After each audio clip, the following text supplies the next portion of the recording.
ఓం నమో రామదూతాయ. మనకు అతి త్వరలో దేవీ నవరాత్రులు వస్తున్నాయి. ఆ యొక్క నవరాత్రుల ప్రాశస్త్యం ఏంటి, అసలు 9 రోజులలో 9 రూపాలలో అమ్మవారిని ఎందుకు కొలుచుకోవాలి అనేటువంటి విషయాన్ని మనం తెలుసుకుంటూ ఉందాం. పూర్వము మార్కండేయ మహర్షి అమ్మవారిని ఎలా ఆరాధన చేయాలి అని అడగడంతో బ్రహ్మదేవుడు ఇలా వివరించాడట. ఆ విషయాన్నే మనం తెలుసుకోబోతున్నాం ఇప్పుడు.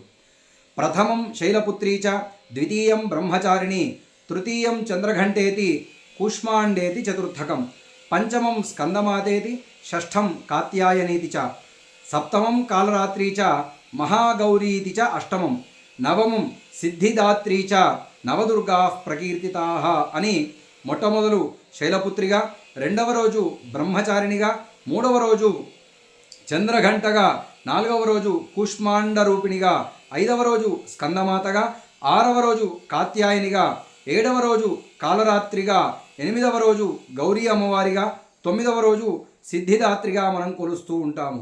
మొట్టమొదలు శైలపుత్రి. దుర్గా నవరాత్రులలో పాడ్యమి నాడు ప్రారంభమయ్యేటువంటి అవతారం శైలపుత్రి. దక్షుడి యొక్క మొదటి కుమార్తె శిరస్సున అలంకారముగా బాల చంద్రరేఖను ధరించి ప్రతిశూలాన్ని చేతబట్టి ఎద్దువాహనం పైన కూర్చునేటువంటి అవతారమే శైలపుత్రిగా మనకు కనబడుతుంది. పరమేశ్వరుడే తనకు పతి కావాలని కోరుకుంటూ ఉంటుందట. ఆమె కోరిక ప్రకారం హిమవంతునికి పుత్రికగా జన్మించింది.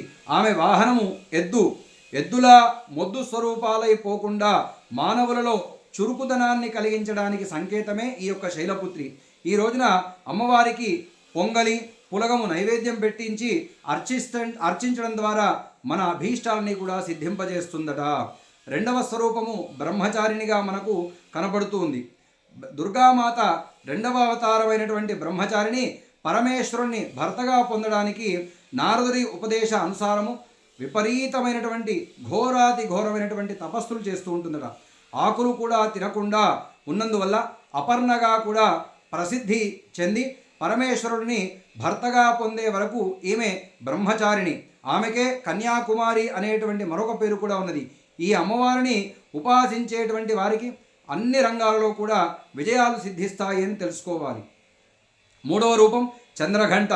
అమ్మవారి యొక్క మూడవ అవతారము చంద్రఘంటగా మనం కొలుస్తూ ఉంటాము. ఈ రూపము మిక్కిలి కళ్యాణకారకము. శిరస్సు పైన ధరించినటువంటి అర్ధచంద్రుడు అర్ధాకృతిలో ఉండడం వల్ల ఆమెకి చంద్రఘంట అనేటువంటి పేరు కూడా వచ్చింది. ఈ అమ్మవారిని శరణు వచ్చినటువంటి వారికి ఎల్లప్పుడూ కూడా అభయఘంట మోగుతూనే ఉంటుందట. అట్లాగే నాలుగవ స్వరూపము కూష్మాండ రూపిణిగా మనకు దర్శనమిస్తుంది. నాలుగవ స్వరూపము ఈ పేరు కూష్మాండము. మనము అంటే బూడిద గుమ్మడికాయ అని అర్థం. ఈమె తేజోమయి, 8 భుజాలతో విరాజిల్లుతుండడం వల్ల ఈమెని అష్టభుజాదేవి అని కూడా పిలుచుకుంటూ ఉంటారట. ఐదవ స్వరూపము స్కందమాత. ఐదవ అవతారమైనటువంటి స్కందమాత, స్కందుడు అంటే కుమారస్వామికి తల్లి అయినందున ఈమెను స్కందమాతగా మనం పిలుచుకుంటూ ఉంటాము. ఈ తల్లి వాహనము కమలాసనం పైన పద్మాసనంగా శ్వేతపద్మముతో శోభిల్లుతూ ఉంటుంది. తనను నమ్మినటువంటి భక్తులకి పతనము లేకుండా ఆ అమ్మ ఉద్ధరిస్తూ ఉండడం ద్వారా మనకు స్కందమాతగా ఉంటుంది. ఆవిడకి సంకేతమే ఈ యొక్క రూపము. ఆరవ అవతారంలో కాత్యాయనిగా మనం కొలుచుకుంటూ ఉంటాము. ఈ అమ్మవారిని ఆరాధన చేసుకోవడం ద్వారా దుర్గామాత ఆరవ రూపంగా కనబడుతుంది. కోత్స అనేటువంటి ఋషి తనకు పార్వతీ మాత కుమార్తెగా జన్మించాలి అనేటువంటి తపస్సు చేశాడట. అతనికి కూతురుగా జన్మించింది కాబట్టే కాత్యాయనిగా మనం పిలుచుకుంటూ ఉంటాము. మహిషాసురుడిని వధించడానికి బ్రహ్మ విష్ణు మహేశ్వరులు ముగ్గురు కూడా తమ తేజస్సుల అంశములతో ఒక దేవిని సృష్టిస్తారట. మొట్టమొదట ఈ కాత్యాయనిని మహర్షి పూజిస్తారు. ఈమె ఆశ్వయుజ శుక్ల సప్తమి అష్టమి నవమి తిథులలో పూజలు అందుకొని విజయదశమి నాడు మహిషాసురుడిని వధించిందట. తర్వాత కాలరాత్రి రూపంలో ఉన్నటువంటి అమ్మవారిని మనం కొలుస్తూ ఉంటాము. దుర్గా అమ్మవారి యొక్క 7వ రూపము కాలరాత్రి.